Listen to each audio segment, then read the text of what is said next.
welcome in everybody, wherever you are, however you may be listening. This is the Coach's Corner. And of course, we got our coach in the house. How's it going, man? I'm doing great, Bo. How was your weekend? Good. I kind of wish the wild card games were better. Yeah, I understand. I know we were talking off air. I was up in Charlotte for the American Football Coaches Association convention, and so unfortunately, where I was on Sunday, wasn't able to just lock in on the games, but I was aware of them, but probably didn't get a chance to really sit down and watch it the way I wanted to. But it was a good environment to be in, to have the games on. Put it that way. For sure. So what? Tell us about the conference. What all was it for? Well, it's an annual thing, and I mean, obviously, I've been going for a long time. I didn't go every year, obviously, but it's a chance for, just like any other professional convention. It's the American Football Coaches Association is the professional organization for coaches around the United States, really around the world. There were some international coaches there, and annually at the convention, and they kind of rotate it between several cities, between Dallas, San Antonio, Charlotte, Nashville. It's a chance to come see the latest equipment, any and all things football. They always have a tremendous lineup of speakers, and it's a chance to network and see friends, and it's a good time. But it's typically during this time of year, and it rotates, and it's only open to members of the American Football Coaches Association, which is open to anybody coaching who's a coach at all levels. So you have club, youth league coaches, high school coaches, all the way up to.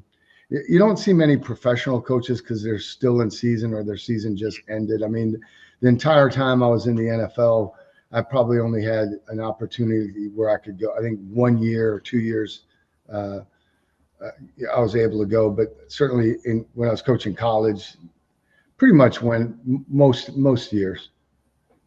Yeah, I was going to say, college you'd have to, you'd have to miss a bowl game, right? Because otherwise you'd still. No, I mean, because except for the playoff teams that are in the playoffs, they're all there. I guess all the other ones are basically done. Yeah, the bowl games are done. Yeah, there's only the only two games left is National Championship and Senior Bowl. Yeah, and the Senior Bowl is coached by NFL coaches. Most of those All-Star games are coached by NFL staffs. Oh, okay, I got you. Right, which is kind of neat how they've done that, So it used to be the Senior Bowl, like the team with the NFL team with the worst record that don't get fired. That's how that's how it was. And so I mean, 1 year I worked it. I had spent the season with the Jaguars, and we literally, our head coach got fired, and I got hired in Detroit. My interview was on a Thursday. I accepted the job on Friday, and Sunday I had to drive to Mobile to coach in the Senior Bowl, and I didn't have a roster. I didn't know who was playing in. I didn't know any of the coaches on the staff. It was a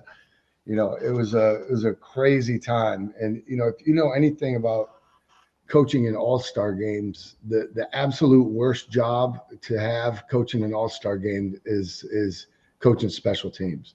Because I don't care if it's the Senior Bowl, the Pro Bowl, the Hula Bowl, whatever. It's the guys are all-stars. So then, other than your kicker, punter, and snapper, the rest of those guys aren't seeing much time or many snaps on special teams during the year. But Senior Bowl is a little bit different because those kids are wanting to kind of showcase themselves to the pro scouts. So you have an eager and an anxious audience there, pretty much. So yeah, it's still hungry, right? Yeah, it's still a challenge getting everybody's names down and getting ready to play a game in a week.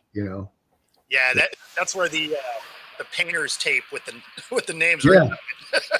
I mean, and everything you're doing in an all-star game, it's not, from offense, defense, and kicking, you have to install it too, right? I mean, Oh you're yeah. installing your offense, defense. It's not game planning so much as this is how we punt protect. This is how we punt return. This is how we cover kickoffs and kickoff returns, and obviously field goal and field goal block. Now the rules usually help you out a little bit, and the fact that the team you're playing's the same exact situation. So, but Oh yeah. they're fun things, just like the AFCA conventions and all. It is a blast. So we circled back. See how I did that? Brought it back to the Exactly. Yeah, no, it's going to be cool because I'm going to be working the Senior Bowl. So Are you really? Cool. Yeah. So, in Mobile? Yep. Yeah. Maybe I'll take a couple days and drive out there and see you. Yeah, that'd be cool. Yeah, because I should be there for the entire week, so I got the full press credential for it. That's good. So the closer you get to the game, the fewer people you see. The first three, the first 2 days of practice, you're going to see scouts, coaches from every NFL team, and then by Thursday, it becomes a ghost town. Oh, are you going to actually stay for the game? Yeah, that's the plan. Yeah. So I was going to say, if you're going to be there the whole week, definitely stay for the game, because they got it down. That committee, how they've run that game, and it's an awesome thing to be a part of. And I think it should be kind of a bucket list item for anybody that's really a football person. You have to take that time at some point and go, experience the Senior Bowl, because it is a unique thing, and it really, really is a cool thing. It looks like fun. Like it looks like it's going to be a fun thing, and of course, the credentials that I ended up with allow me to go to all the practices, press conferences. I can be up in the press box, broadcast booth. So I mean, like it's kind of that all access pass, which is awesome. That's cool. Right. That's cool. And then so it starts Saturday the 26th, and then the game's on the 1st. Gotcha. So yeah, it should be a ton of fun. It should be an amazing experience. Yeah. So no, I'm definitely looking forward to that. Plus, I mean, oh darn, I have to go watch some football. Yeah, exactly. Pull your teeth. So, plus, I mean, it also gives me an extra chance to see some of these kids before draft day, right?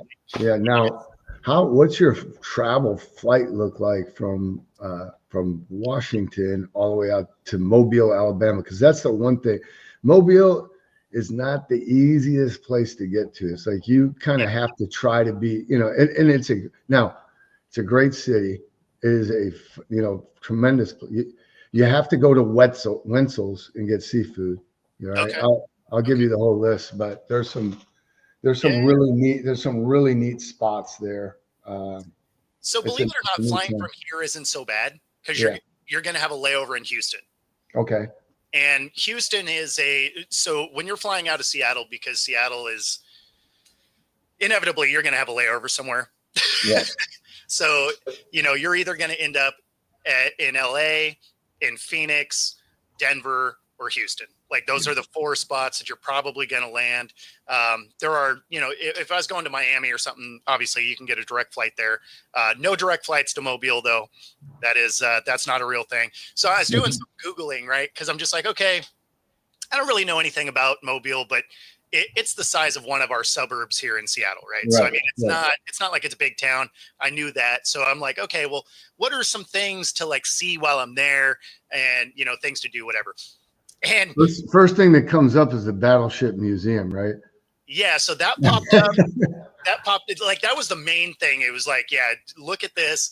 And then the very next thing was a picture of a fountain, right?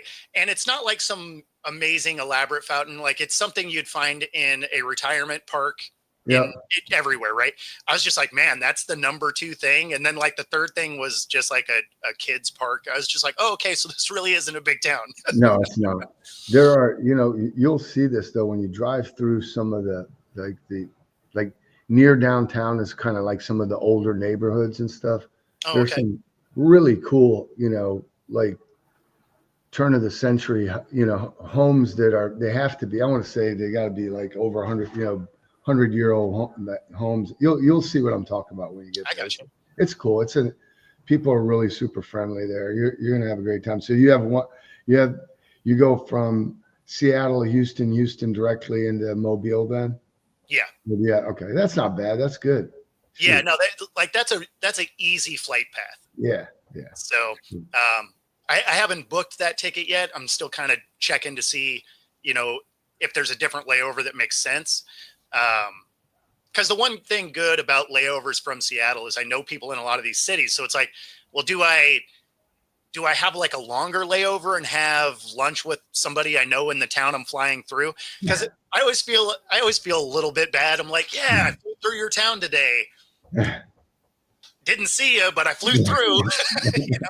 So I always kind of toy around with, well, if I fly in, do I make it like a 5-hour layover and like have lunch with somebody or something like that? How would you even do that though? Would you will they let you leave on will they let you leave the airport and then come back in? How does that? I've never done that. That's what he's Yeah. So you definitely can, because you have a boarding pass. Gotcha. Right? So your baggage is booked. Right. So it's getting transferred to the other plane. You'll have to deal with your carry-on. Right. Sure. So you bring But your you take that out with you, and then what do you just go back through TSA with your boarding pass again? Correct. And same. Yeah. Okay. That makes sense. And then if you have the TSA pre-check, it's Right. really not that big of a deal. Right. You go through relatively quick. The only downside is if you're flying through a city you've never been to, Mhm. then I don't suggest doing it. You probably want to do it like the next time you go through, so you have an idea what the airport is. Right. Because otherwise you can get outside the airport and I'm like, oh, I'm lost. Cool. Well, if that's the case, if you're meeting a friend, you got to have them meet you at the departing flights, drive you to wherever you're going to have lunch, and then drop you off at pick you up at arrivals, right? Go through that way and then drop you off at the departures. So I mean, my suggestion is, because generally if you're doing it, it's at a hub, right? Because it's a layover. Right. Eat at the airport. Yeah. Like, don't mess around. You're still going to have to go through TSA and everything, but then you don't want to have to worry about traffic. Like all of a sudden there's a car wreck, you miss your flight. Like, it takes some of the variables out. Yep. But no, it's, but no, I'm looking forward to it. That'll be a great experience. It'll be a lot of fun. I'm excited for you. First time Senior Bowl. It'll be cool. Yeah. Never been to Alabama, actually. Been to Florida, but never had a reason to land in. Mobile's I like Mobile. I think it's a good place. Yeah, it was funny because I have friends that are Alabama, fans, and a bunch of them live down there, and so they're like, "Oh yeah, you gotta try Cracker Barrel." I was like, "Well, first, I've been there, and second, worst food poisoning of my life came from."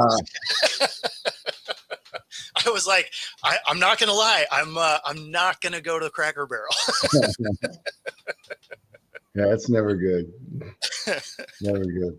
That being said, we should break down some film here. Yeah.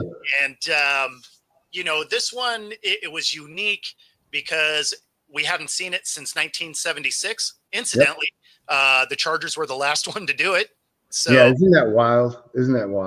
Yeah, so I know which play you're talking about. I'll set this up. So I'm actually at home watching this. My son was down in the kitchen, and as this is getting ready to take place, I get his attention, and I tell him, like, this is something that never happens. Like, you're getting, if this is good, this is a history making event. So it was pretty cool. Yeah. But well, I'll let you go, and I'll let you set it up, and then I'll chime in wherever. I apologize. Sorry about that. No, you're good. I mean, once every 50 years, you may not see it again. Right. You know? It's like you and I were talking, and I call those situations. You have you have situations in football, offensive, defensively, in the kicking game that you have to be prepared for. This is one that I term it like, I call it a Haley's Comet situation, because it happens so infrequently that, it's like, it's a once, maybe twice in a lifetime event, depending on, depending on how long you live. So, I mean, you were in the league a long time. Mm-hmm. Did you practice this much? Oh yeah, it's always something you have to practice. You're going to install it. You don't have to practice it so much because there isn't a lot of moving parts to it. You know what I mean? Yeah. And so if you want to roll, but it has happened. It's happened. I want to say 3 or 4 times. I know in my 20 years, but no one ever made the kick. Right. So if you want to cue it up, I can kind of talk through the whole situation So the way I put the footage together, it's set up first from the punt, so you can see exactly why this occurred. Okay. And then we'll get into the kick. Perfect. So start with the punt, and then I'll explain what the rule is. Darius Davis. Pause it right there. Pause it. Yep. All right. So, just for everybody, look at the clock. There's 6 seconds left in the first half. So, Denver's punting. All right. The Chargers are on punt return.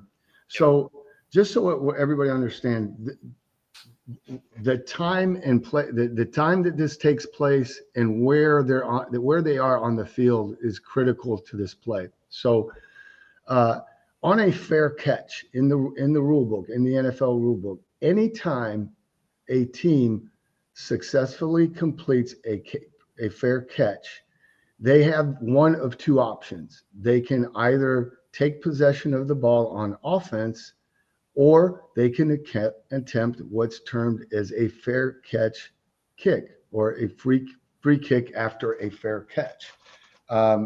So the reason this is important here is the only time you would consider not going on offense would be at the end of the game or the end of the half. All right. The field position is important because even though you're going to be able to attempt this field goal from a kickoff formation, which I will explain when we get that to the video, you got to be in range to actually make the kick. So, end of the half, maybe rarely at the end of the game. I don't think I've ever seen one as like a last play, but conceivably it could take place there as well. But that's the only time really where it's, reasonably makes sense to attempt it, because it's their last play of the half or last play of the game. Yep. Yeah. Well, and I mean, the field position is hands down the biggest part. Right. Of this. Which we have a penalty, I believe, on this play, which actually helps the field position on the kick. So go ahead, let it run through. Yep. Yeah. The penalty is actually the only reason this even happens. Right. Chargers trying to set up a return. Fair catch is called for. He goes down. Ball is loose. And whatever happens here with the flag down, chance for field goal. Oh, yeah. All right. Pause it right here. So you're right. So if he had made this catch, the ball was going to be up back on the 40-yard line. Not to say that they wouldn't attempt it from there, but that would be a 60, 70-yard kick just to get it to the back of the end zone. Exactly. Plus what? So potentially still makeable. But there's a couple other things that I'll explain. What happens here on this there's no halo rule in the NFL for the punt returner, but what the punt returner has is first access to the ball. So the call, if a coverage player, the defensive player, impedes the returner's path to the football. So if you see this, like he makes contact, but it doesn't even have to be contact. I just have to be in between where the ball is coming down and the returner for this to be a foul. And there was minimal contact here, but he did, prevent him from being able to get to the ball. So this was either a fair catch interference or just illegal contact penalty. They both carry 15-yard fouls, so it didn't really matter what they called. But you can go ahead and let it play through. Terry, what are you seeing here? It is fair catch interference, and it's a 15-yard penalty. We'll get an untimed down, and LA will have two options. They can either snap the ball or they can do a free kick for a field goal, which we haven't seen yet. Toss it again there. So this is commonly known as a free kick, but in the rule book, it's called a fair catch kick or free kick after a fair catch. Yeah. All right. So go ahead and let them finish explaining this. Forever. We just crazy things are going to happen here. So because time ran out, Right. you get an untimed down, you can't finish the half or the game on a defensive penalty. Correct. The other thing that's unique about this formation is because it's on kickoff, you get it at the line of scrimmage. You don't have a snap to do. Correct. So what a fair catch kick or free kick is this is a field goal attempt, right, from a free kick formation. So punts and field goals in the rule book, those are called, quote, scrimmage kicks because they happen from the line of scrimmage.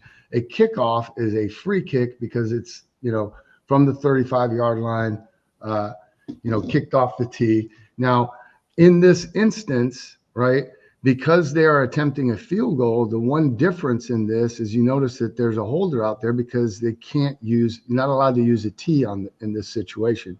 Because we're trying to kick a field goal, it has to be kicked off the ground. But there's absolutely zero chance of a block here, right?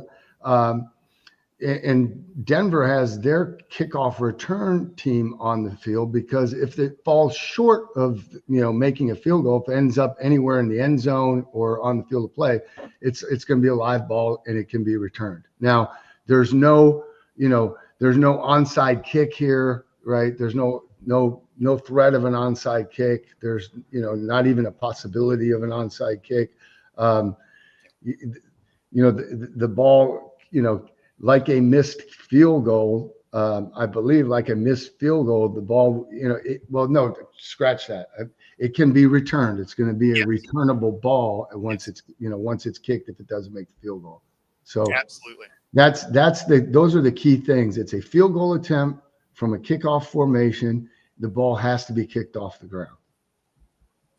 Prior to that, can he bang it through? On its way, it is. Yep. Picked up 3. Sean Payton going, what did I do? Yeah, and Dicker just from that range, he was just able to take his normal field goals, steps. If that had been back where the fair catch interference took place, they probably would have still attempted the kick because there's nothing to lose there, right? Or you cover one more kickoff, big deal. But then you probably would have seen him take a longer approach, either a 5 or 7 step approach, but still with the ball, on the ground. Here's the other thing too, is, it kind of related to this, but a little bit different, in the NFL after a safety, you always see teams punt the ball. Yeah. Do you know why that is, Bo? I'm quiz you. No, actually, I never knew why I knew they had to punt it away. Right. But I didn't know why it had to be a punt. The same rule. It doesn't have to be a punt. It can be a kickoff, but the same rule applies in the NFL after a safety. If you're going to kick off, you have to kick off the ground. You can't use a tee. So that's why in the NFL, all teams will opt to punt that ball. They can get better hang time, better distance and better kick to cover. In college, I realized they had an option. Yeah, in college they have the same option. However, they're allowed to use a tee. So everybody in college football just kicks off using, with the tee. That makes sense. Huh? Yeah, no, that's funny. As many times as I've seen it, I guess I've just never really thought about it. I mean, even as a player, I never thought about it. Yeah, but that's the why. I don't believe, I'd have to double check. I don't believe that the fair catch kick option is in the NCAA rule book. I think they took it out. I know that it's still in a lot of high school rule books. So it's kind of a, it's one of those things. Again, it's the Haley's Comet situation. Only happens once every 50 years or so. But what will happen now that this one was made, there'll be a rash of them next year. Probably. I mean, no, but it's really hard just because of it's the punting out of your own end zone at the very end of the half. That's that's the. I mean, the thing, and you got to get a short punt. And look, if the punt's not fair caught, all bets are off. You're just getting you're just getting the ball off on offense, right? If it's a bad punt or and it squibs down there. You're not getting that option. I mean, a lot of teams, we had a fair kick formation on punt return where we tried to get 3 punt returners or at least 2 punt returners in the game. And so that, we were in position no matter where that ball came to try to have a shot at fair catching it to put points on the board. No, I mean, that makes sense. We called it my Fair Lady. That was the name of that. Oh, that's funny. Yeah, My Fair Catch. So. Yeah, I mean, I guess I never encountered it. It makes you wonder if coaches, especially in like high school and stuff, even think about that rule. It makes you wonder in high school if even the officials know that rule. That's fair. That's fair. But yeah, you're right. It's one of those things that rarely comes up. As a special teams coach at this time in the season, it's probably not on the top of your list of things to review. A lot. Again, it's if anything, it's maybe a Saturday walkthrough situation that you hit once a month. But again, you're going to have to remind the guys what it is exactly.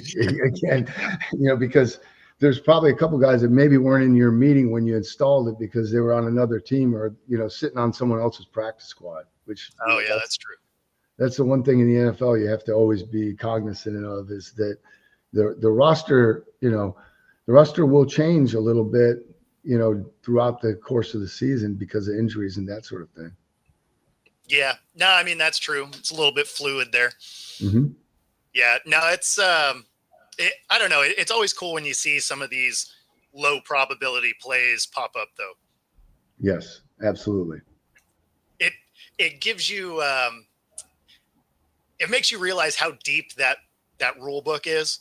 It's very deep, and when you are a true football fanatic, football junkie, you love all things about the game, so that's, those rules, that stuff, to me, I was so excited when this happened. It's like I told you, I grabbed my son, call him down, make him watch it with me, because you're literally watching history being made because it happens that infrequently. But and the history of the league and the different franchises and all the players, that's always stuff that has always had a high interest. I've always had a high interest in that kind of stuff. Oh, yeah. Well, I mean, I did the same thing. I annoy my wife with this stuff all the time. We're football nerds, Bo. That's the deal. That is 100% true. But I had the exact same approach. I was like, oh, you got to watch this. Come here. Yeah. Like, this never happens. Yep. Yeah. No, and she's like, okay, what's special about it? It's like, well, I mean, nothing really, but like, it's never a thing. I'm a little bit surprised we haven't seen a couple more of them for no other reason than the kickers' ranges have become so much longer. Like when you think back to, when the 62-yarder was the record forever, right? And then over the last couple of years, it's been reset like 5 different times. Yeah. So it's funny to see how much further these guys can kick, and that's from scrimmage, right? So you would imagine in a situation like this, there's a couple of legs out there that probably hit from almost 80. Well, if you let them use the tee, for sure. You're absolutely right. I mean, there's a lot of guys that they kick them through from kicking off from the 35 on a regular basis. So it's the ball being on the ground, and then, for a kicker, the mechanics, like I said, anytime with this, if he could use his normal kicking approach, that's ideal, because even a 5-step approach or a 7-step approach, which they might use on a kickoff, it's still going to be different because the ball's on the ground. That inch of the ball being, that inch of the ball being up off the ground elevated is huge. And if just for everybody, so they know, I say an inch because that's the maximum tee height allowable in the NFL. College, I think, is 1.5 inches. I think high school is 2. So. Yeah, some of those high school tees are pretty tall. Yeah, they're tall for kickoff tees. So it is a neat thing. Well, but I mean, Tucker, he practices off of his holder from 7. Sure. Right. So, I mean, feasibly with nobody. Yeah. I would say that the other part of that, there's a couple reasons why. Number one, I kind of hit on that the situation doesn't come up that often. There aren't that many backed up punts, punting from inside. When the punter's standing in his own end zone, you don't see that. I mean, it happens obviously, but when you're on offense, and you're backed up like that, that's your number one priority. Is like, look, we got to get this ball out at least past the 5-yard line so that so we're going to have our normal punt operation, because what happens too, when you're punting backed up like that, say you're inside the 5-yard line, punting out of your own end zone, you're having, as a team's coach, you have to be cognizant of your splits, probably tightening your splits down. There isn't the normal distance between the snapper and the punter, which means the spot where the ball is punted from is going to be closer to the line of scrimmage. Sometimes you're asking the punter to shorten his steps a little bit, once it's out across the 5 and they can use their normal alignment, normal technique, normal steps, these punters, that's the other part of this. These punters have gotten very, very talented, nowadays too, and they can bomb it. And in that situation, again, typically coming out deep out of your end zone, you're telling your punter that we don't need as much hang time on this, right? We want to make sure we drive the ball. Our goal is to have the opponent start their next possession on the other side of the 50. For sure. And then of course, you still have to have this be the last couple minutes or couple seconds of the game, because otherwise you're going to take over on offense at the plus yardage, and you're trying to score. You're not trying to just get a free kick. Right. And again, it's only the option is only available to you after you successfully execute a fair catch. So if the ball hits the ground or it's returned, then you no longer have the option to attempt that. Yeah, I mean, I guess in that scenario, I mean, it wouldn't be a free kick anymore, but I mean, it could be the first down field goal attempt if you wanted to in that scenario. Sure. So, I mean, but not that really ever happens either. Right. Yep. But yeah, no, just an interesting thing that you just really never see. So it was pretty cool to have that pop up this year.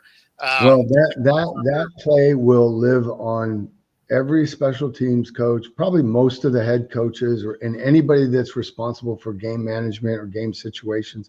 That clip's going to live in their cut-ups until another one happens. You know what I mean? So now, you'll be, if you're a special teams coordinator in the NFL, you're going to use that clip to teach off of when you install that situation come training camp next year, and guarantee you that all 32 teams, probably sometime the following week, they all watch that. The special teams coaches would all watch that to review that situation, because again, it rarely happens, and it's an opportunity again to review the situations and the mechanics of how you want to execute in that situation. Absolutely. So there's one I wanted to talk to you about, of course, just because it made me nervous, and I'm not a coach, was the nervous ticks that we watched with before Zane Gonzalez. Yeah. So, I mean, obviously, it's the final seconds, last play of the game for the win. They get to the hash that he likes. They've gone through 6 different kickers this year. The last time he had a shot was in preseason. So, I mean, like, there's a lot of chaos around this situation. Unfortunately, I don't have the clip, but he reset his sock before putting on his shoe probably 40 times, and then almost literally put every piece of hair on his head in place to put his helmet on. That level of nervousness, I would imagine, as a head coach, special teams coach, also makes you nervous that he's going to make this thing. Of course, it goes through, but he clangs it off the upright, off the opposite side. So, I mean, it was a ridiculous drag. If they didn't move the ball, it's a miss. Sure. Yeah. A couple comments on this. First of all, yeah, it made me nervous just watching it on television.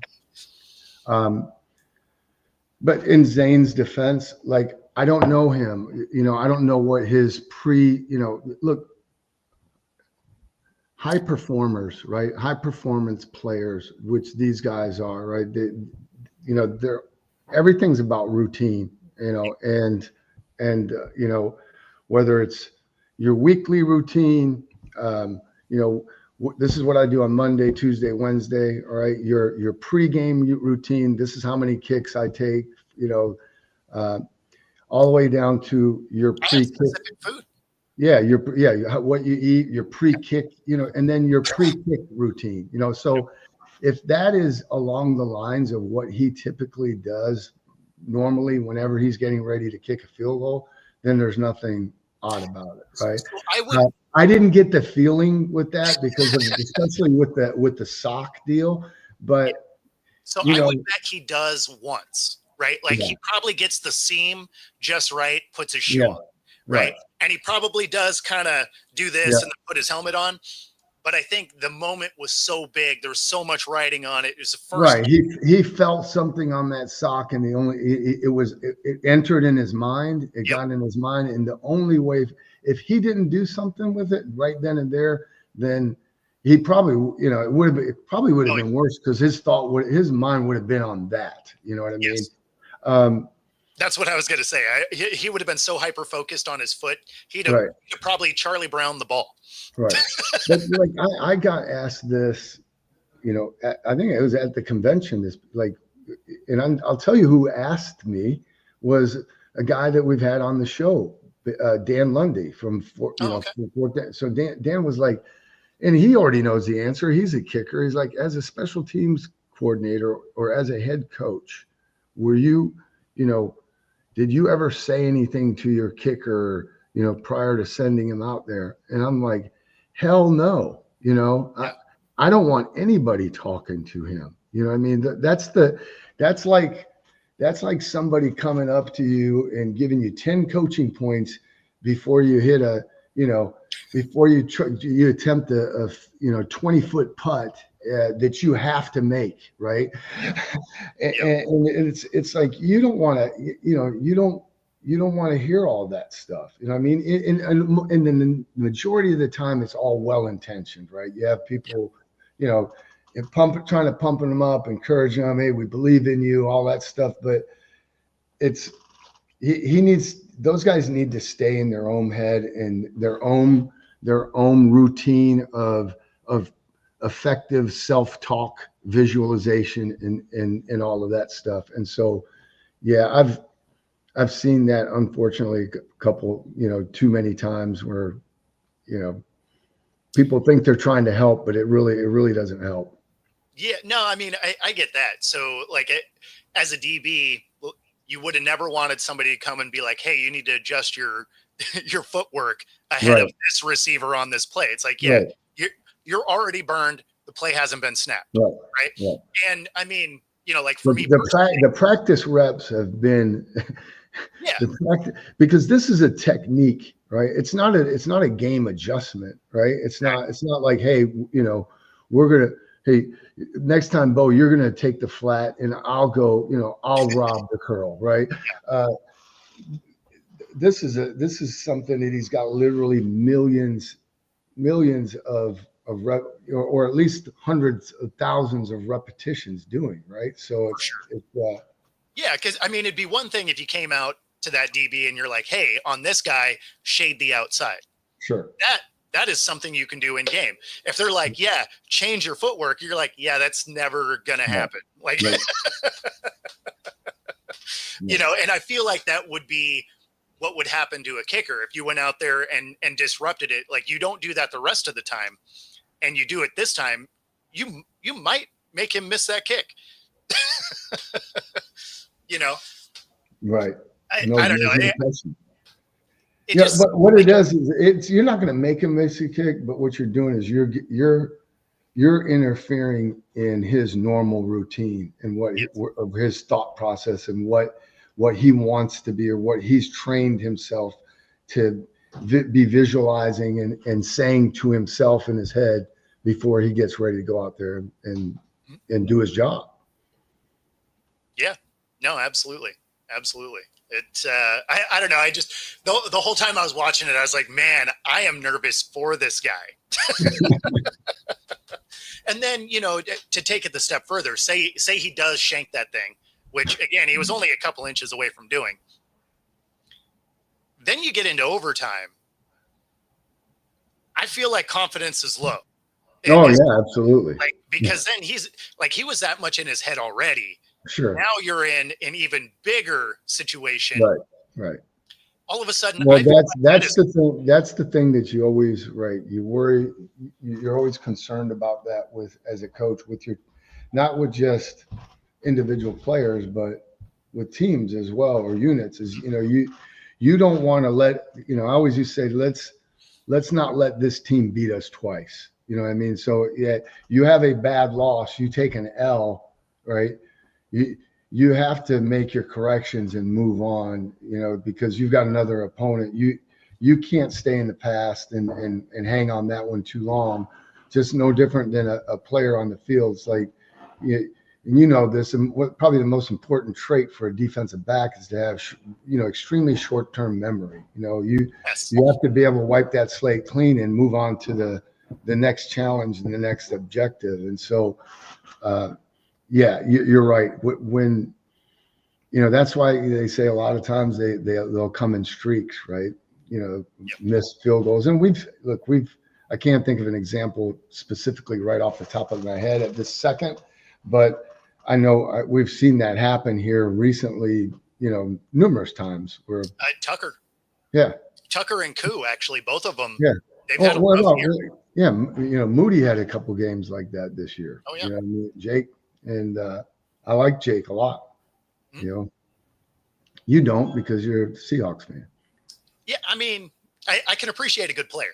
Yeah, I like Jake Moody because I recruited him out of high school. He didn't come to Central Michigan. He went to University of Michigan, but still a really good kid. I'm so great family, and I'll always be a Jake Moody fan.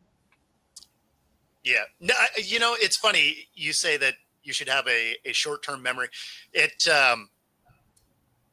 Our championship year, the one touchdown I gave up was in the championship game. I had good coverage on him.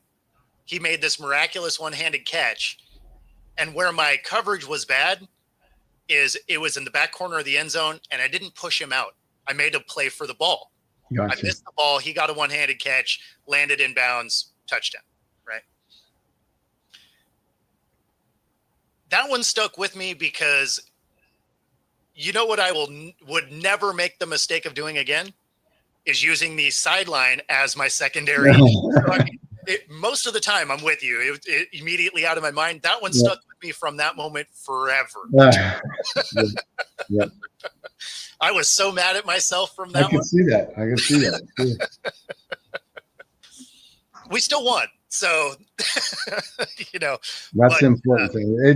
That's what winning is. Winning's the best elixir for everything, because if you're going to make mistakes and have to learn from it, hopefully it doesn't at least cost you a game. Yep. No, definitely. And I played angry the rest of the game. right? Like I was there to remove your helmet on every hit. Yeah. I was like, you got a point. Everyone else is going to pay for it. Yeah. No, yeah, some of those moments, they hang with you. For sure. Oh, man. So the Vikings failed miraculously. Understatement. What happened to that offensive line?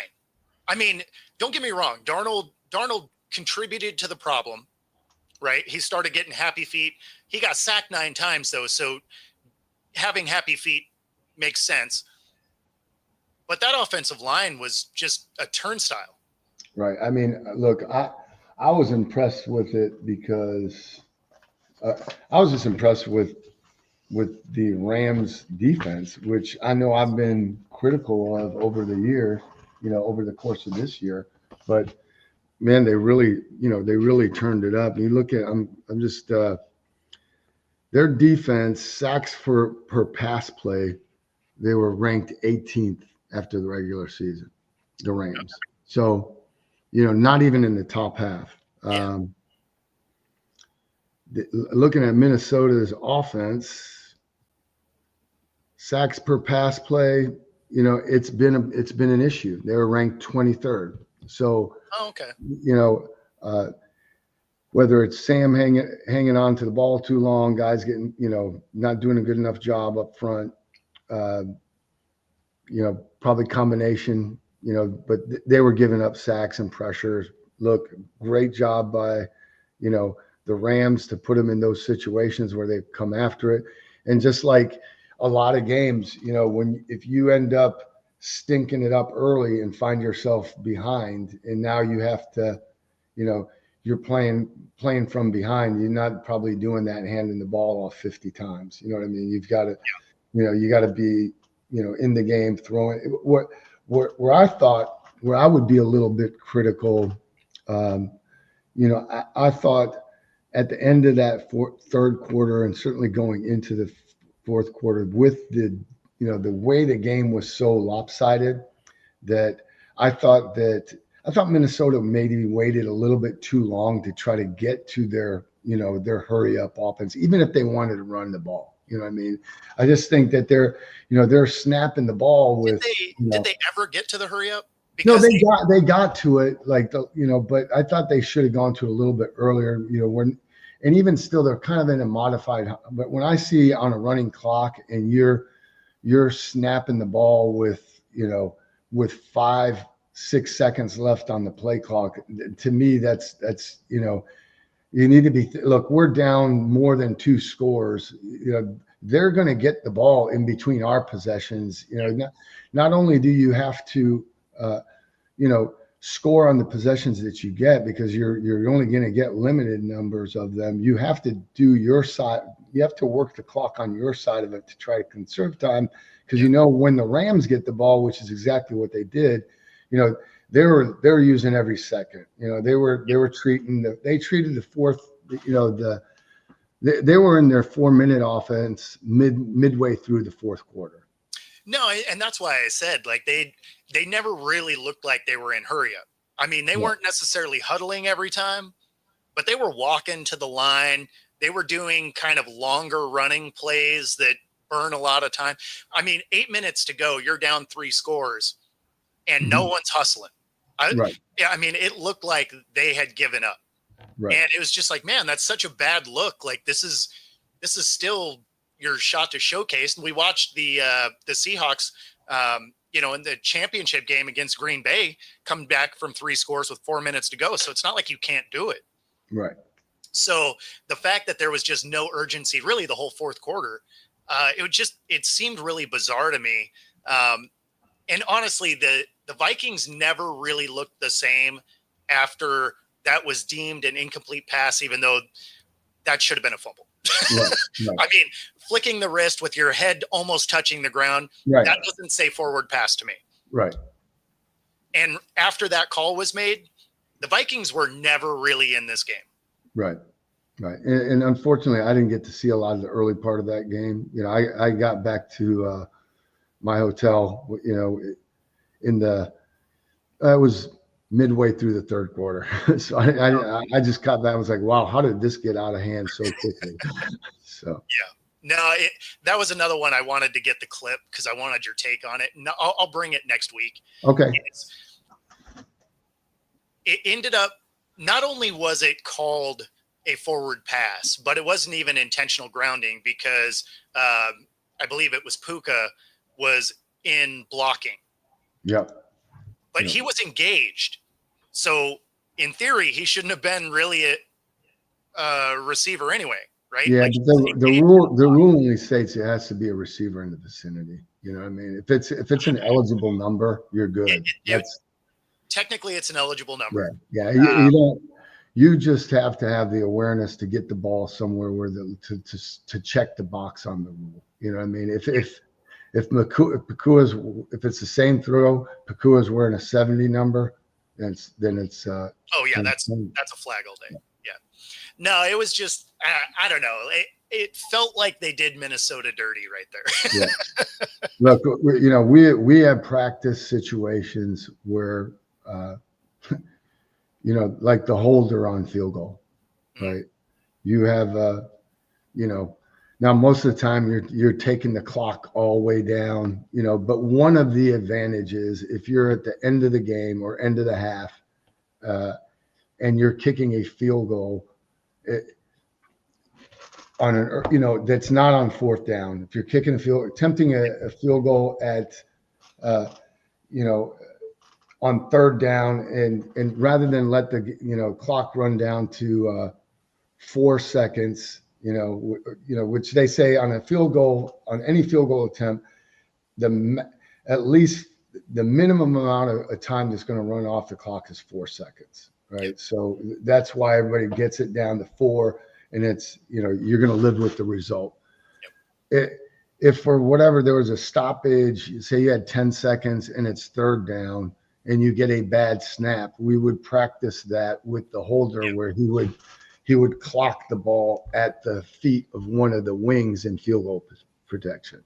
You know, that just you'd have to, you know, you'd have to stand up with it, but get it thrown, you know, into the ground at one of the wings to then be able to line up on fourth down and try to do it again. Now, I realize how this sounds, but this is how we are as coaches. Like that may never, ever happen, but you've covered it and you've practiced it. And if it comes up in this game, you've seen it covered that way, or, you know, played that and way. You're not telling the kicker because you're not talking to him, right?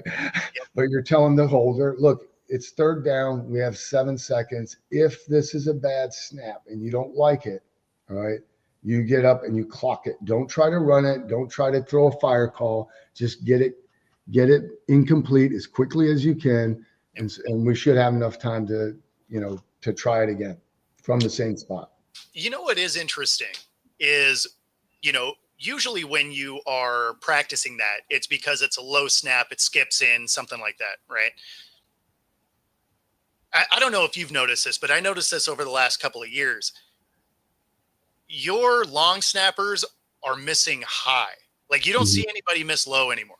I haven't seen a skipped in snap in, like, I can't remember the last time I saw one, but you've seen some of these sail. I mean, you've seen some of them sail over your punter. Yeah. That guy is way back there. Right. I mean, it's like, what is the change? Because I remember, you know, years ago, you'd see one skipped in once a week, almost. And again, I just go back. I think that, you know, if you win a snapping job in the NFL, you're really good at what you do. And you know, the look, there's only 32 jobs. There's probably, you know, there's guys out there that can still do it, but there's only 32 jobs. And, you know, the guys I've been around, they take that thing really, really, really seriously. You know, it's like, because that's, you know, you have one of those, you have two of them. You're probably now giving up your job to one of those other guys that doesn't have one. You know what I mean? So that's just the reality of it. So, yeah, I mean, snappers are athletes too.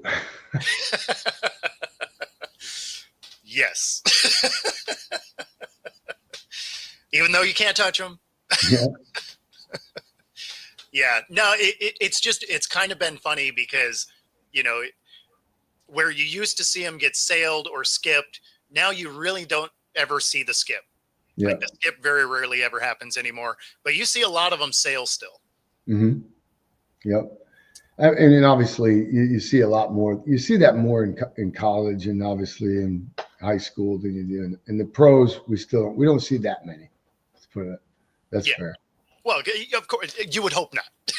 No, you can't. You're not going to, because again, it'll be a different person in there. Yeah. Well, I mean, you know, the Seahawks had some of that this year. We ended up with 3 centers for that exact reason. We couldn't seem to get a shotgun snap to Geno for whatever reason. I think he had probably 5 or 6 this year that were him jumping as high as he could to try and get that thing.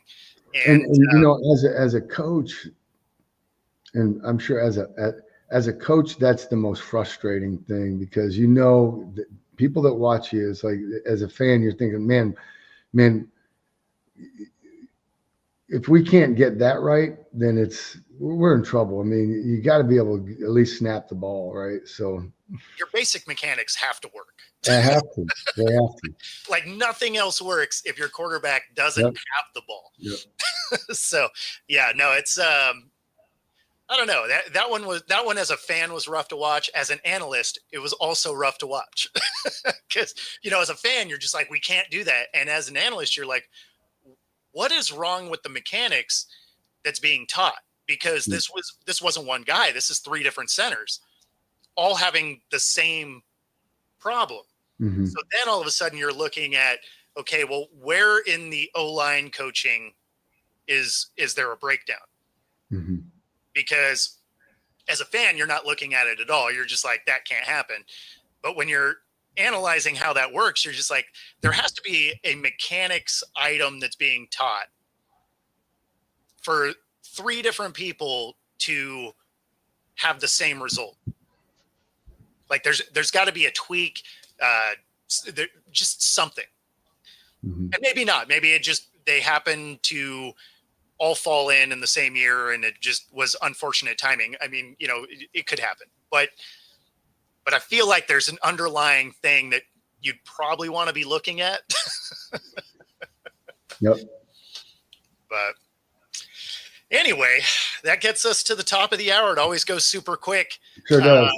Be sure to let everybody know where they can find you. You can find me here with Bo on Wednesdays. On Tuesday nights, I'm on Inside the Pigskin with the South Florida Tribune, most of the time with Bo as well. And, you know, not on any of the socials. Sorry about that, but you can find me on LinkedIn. Thank you. Perfect. And of course, if you're watching here on YouTube, be sure to like and subscribe. Helps us bring our content to you. If you're watching on Roku, stay tuned for the next hour. We'll see you all next week. Thanks, Bo. Thanks, everybody. Oops. Hit the wrong button.